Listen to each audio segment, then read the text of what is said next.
चाईबासा की MP MLA court ने राहुल गांधी को सशरीर हाजिर होने का आदेश दिया है। राहुल गांधी के खिलाफ मानहानि का मामला दर्ज हुआ था। 23 मई को कोर्ट की तरफ से जारी वारंट में लोकसभा प्रतिपक्ष को 26 जून को सशरीर अदालत में पेश होना होगा। अदालत ने राहुल के अधिवक्ता की ओर से दाखिल की गई पेशी से छूट की अर्जी को खारिज कर दिया है। मार्च 2018 में कांग्रेस के एक अधिवेशन के दौरान राहुल गांधी ने भाजपा के खिलाफ तीखे शब्दों का इस्तेमाल किया था। उस भाषण को लेकर भाजपा नेता प्रताप कुमार कटियार ने 9 जुलाई 2018 को चाईबासा सीजेएम कोर्ट में राहुल गांधी के खिलाफ मानहानि का मामला दायर किया था।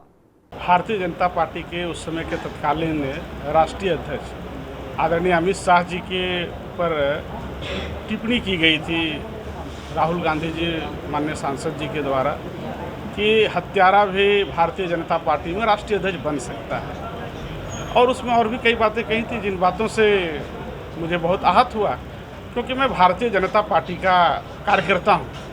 कार्यकर्ता होने के नाते मेरे मन में लगा कि भाई ऐसे पार्टी में हम जुड़े हैं क्या कि जिस पार्टी में इस तरह के बयान हमारे राष्ट्रीय अध्यक्ष पर दिया जा रहा है। तो जब हमने पता किया तो उसमें लगा हमको कि नहीं, मैं पार्टी में सही जुड़ा हुआ हूँ, लेकिन मेरे राष्ट्रीय अध्यक्ष के ऊपर गलत बयान दिया जा रहा है। तो मैंने अधिवक्ताओं से सलाह लिया, और सलाह लेने के बाद लगा कि अगर आप आहत हैं तो आप इस पर कानूनी कार्रवाई की मांग कर सकते हैं। उसके कुछ दिनों के बाद फिर मुझे कई लोगों ने और भी कहा, हमारे संपर्कित लोग, हमारे शुभचिंतक लोगों ने कहा कि आप कैसे पार्टी में जुड़े हैं जिसमें राष्ट्रीय अध्यक्ष आपका हत्यारा है।